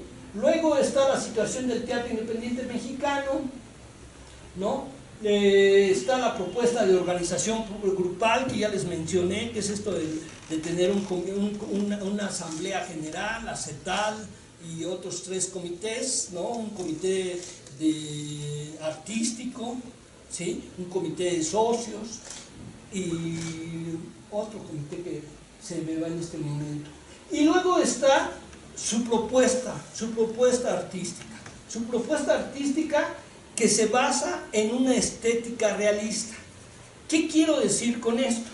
Fíjense que el Galpón, a diferencia de otros movimientos independientes latinoamericanos, siempre se enraizó en propuestas realistas, ¿sí? No había teatro poético, teatro simbólico. En ese sentido, el mismo Mario Ficacci lo puede decir, ¿no? O sea, las propuestas artísticas de Contigo América eran un tanto atrasadas. De hecho, eso en un momento determinado es lo que los lleva a decaer, que no renuevan su propuesta artística, ¿sí? Bien, Los otros dos movimientos, no apunté sus rasgos, pero se los voy a señalar así muy cortito, ¿sí? Está el movimiento de, ¿cómo se llama? El movimiento de, el teatro, el tercer teatro y el teatro de grupo, ¿sí? El tercer teatro son todos aquellos grupos que se formaron, ¿sí?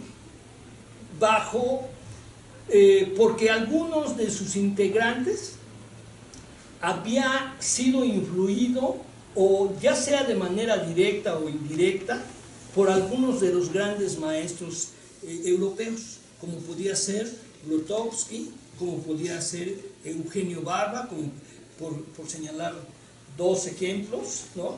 En el caso, por ejemplo, de Eugenio Barba, hubo un grupo que fue el que más se destacó, que es Ítaca, ¿no?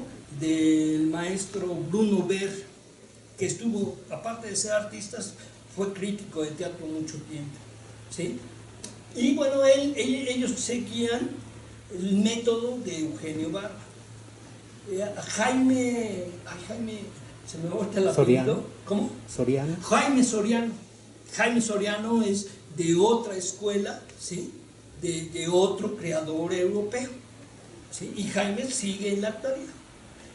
Ahora, el teatro de grupo es un teatro independiente, pero se llama teatro de grupo porque lo que querían era diferenciarse del cleta.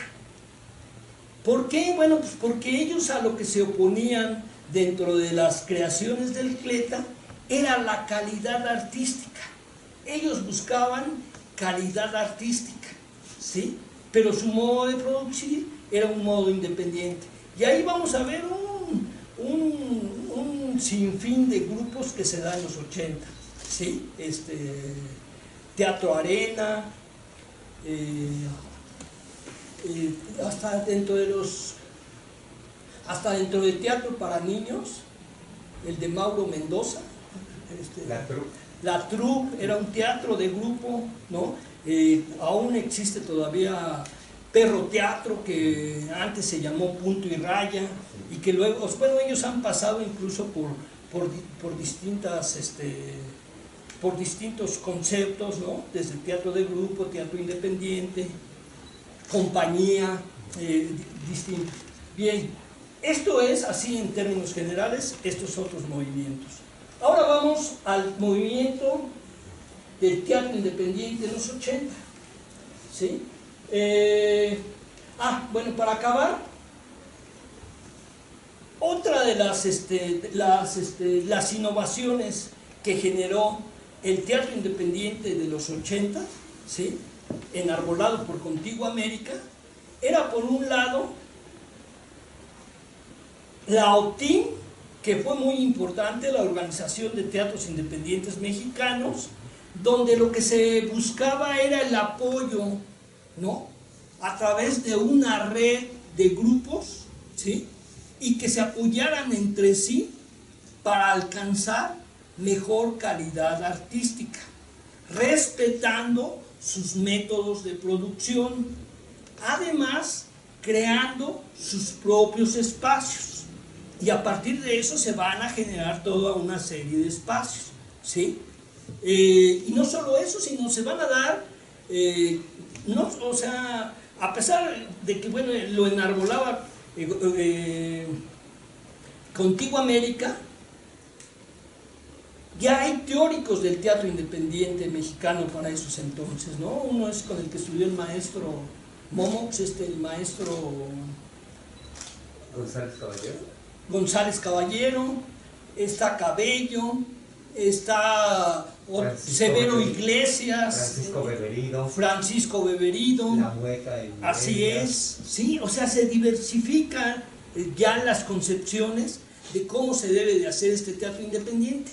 Y otro rasgo fundamental es que buscaban hacer un circuito que les permitiera crear un público para ese teatro independiente, ¿sí?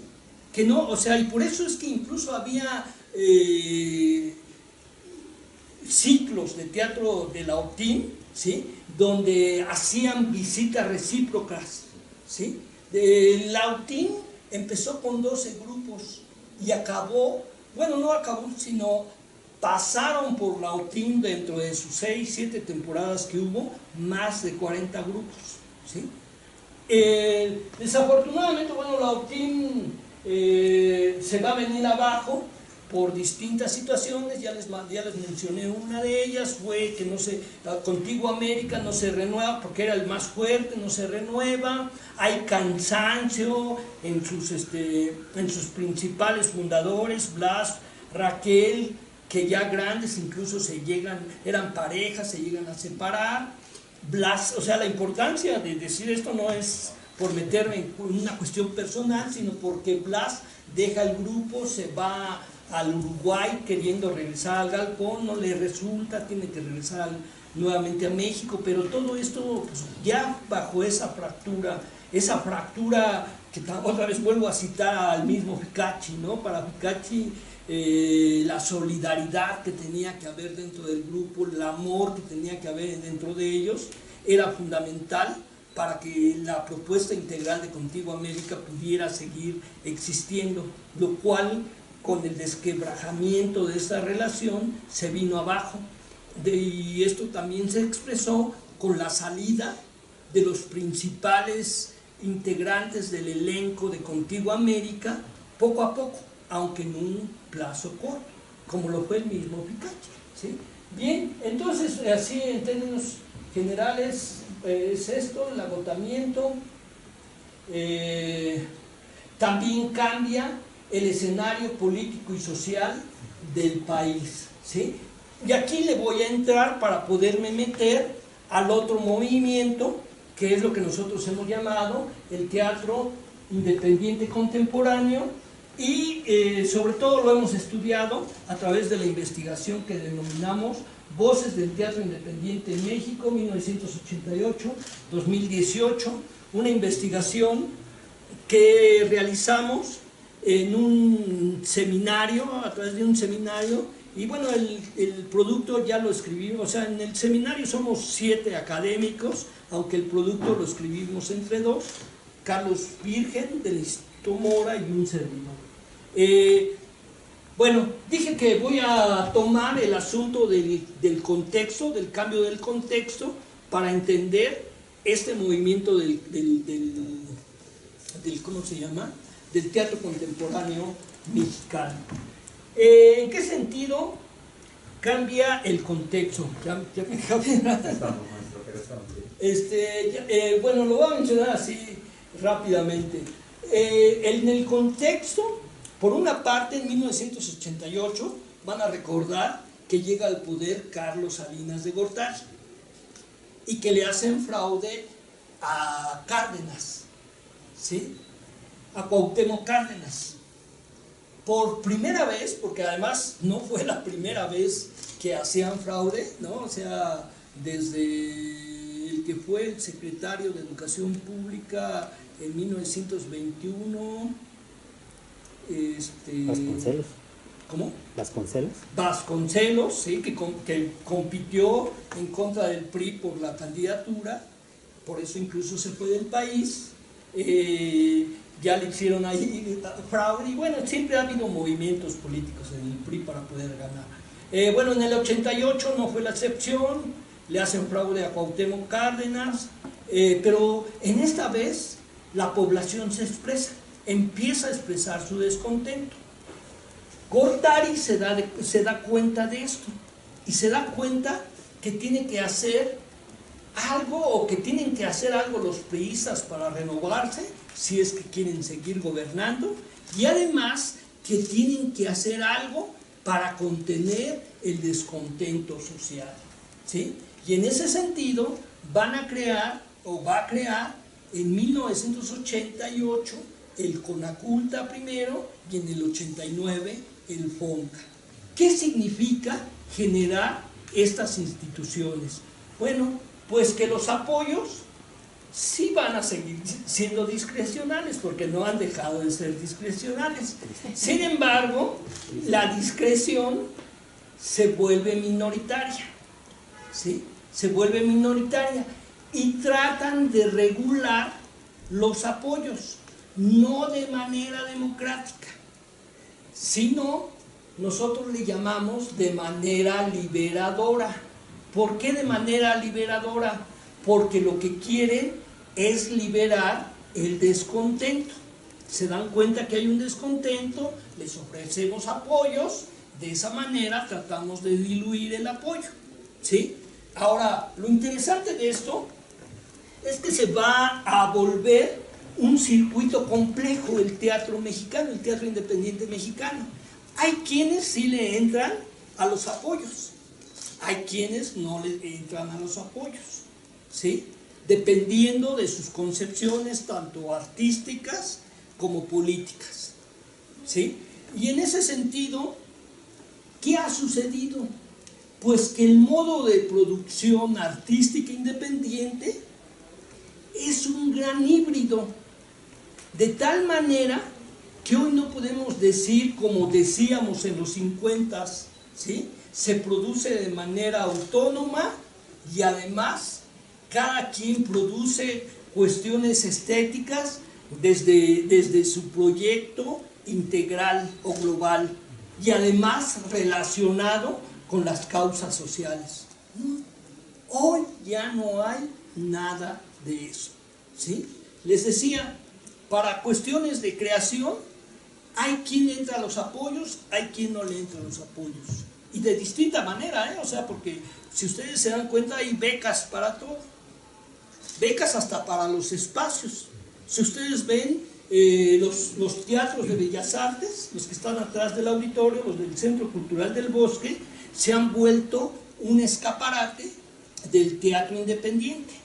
Que ahí podemos hablar un híbrido. Les voy a dar este ejemplo para que se entienda, o sea, ¿en qué sentido híbrido? Bueno, estamos hablando de espacios institucionales, y sin embargo estamos hablando de grupos que producen independientemente, ¿sí? Por eso muchas veces los artistas se quejan, porque dicen, es que pagan el producto, pero no pagan el proceso, ¿sí? Porque el proceso lo tienen que crear ellos.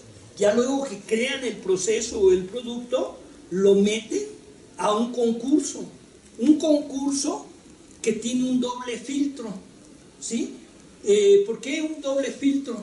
Porque son los funcionarios los que dicen los temas del concurso, ¿sí? Y son los que ponen a los jueces para determinar quién gana el concurso, ¿sí? Y eso, pues bueno, en algunos les genera beneficio, a otros les genera malestar. Pero ahí estamos viendo un híbrido, ¿sí? Y ese híbrido lo vamos a ver en los tres momentos que hemos hablado del proceso de creación artística, del proceso, el modo de producción artística, tanto en la creación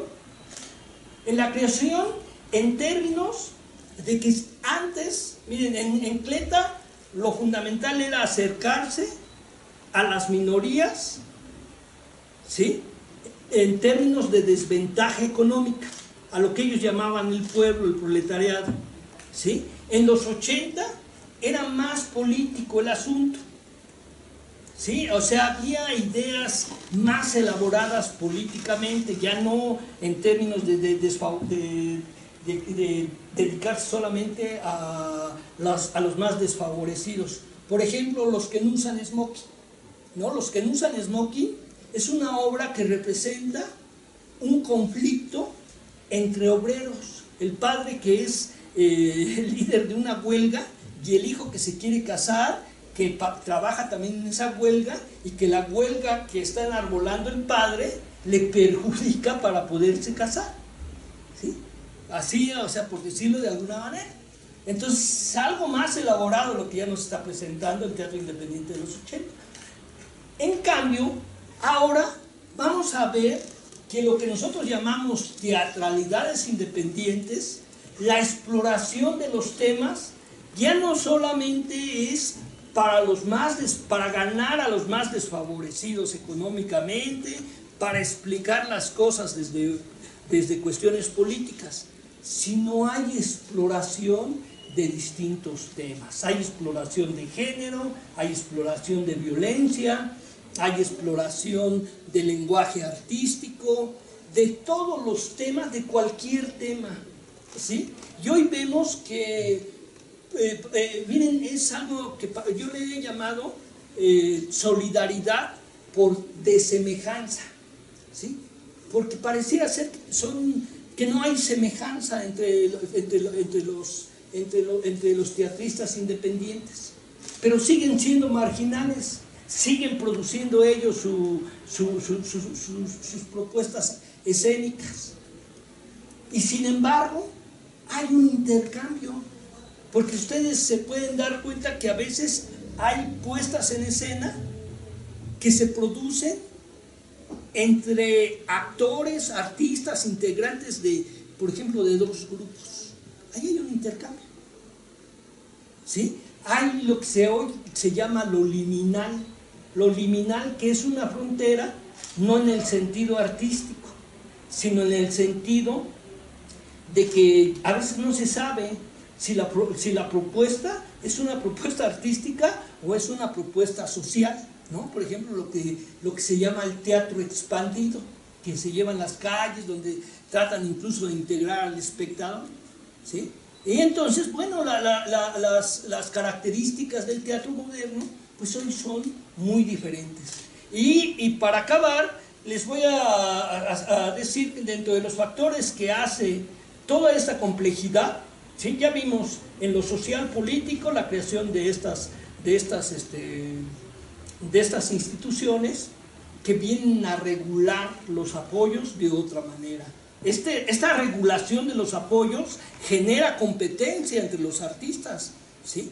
Genera competencia porque, bueno, ¿quién no quiere un apoyo? ¿Sí? Y hay otros incluso quieren el apoyo siempre, y hay quienes dicen, es que el apoyo hay que regular, ¿sí? Pero no solamente eso, miren, antes, por ejemplo, el artista independiente solo se creaba en los grupos independientes. Hoy ya no, forzosamente hay grupos, o sea, hay integrantes de los grupos independientes que vienen de las escuelas, ¿sí? Ahora, esto no los hace mejores artistas, pero sí les da posibilidad de tener un abanico más abierto de trabajo laboral, ¿sí? Porque hoy los vemos dando clases. Claro, esto también ha perjudicado la escena mexicana en términos de la calidad. O sea, hoy hay muchos directores que se quejan, ¿no?, de que no tienen esa mística de la que estábamos hablando de hace un rato. ¿Por qué? Bueno, pues porque los actores, dice David Salmon de La Cuarta Pared, andan correteando la pinche chuleta, ¿sí? O sea, andan buscando otros trabajos que les permita comer primero y luego pues ahora son ellos los que ponen las condiciones para poder estar en una obra, ¿sí? Bueno, este es otro factor que ha venido a afectar o que está presente en el desarrollo del teatro moderno mexicano. Pues aquí lo dejo para...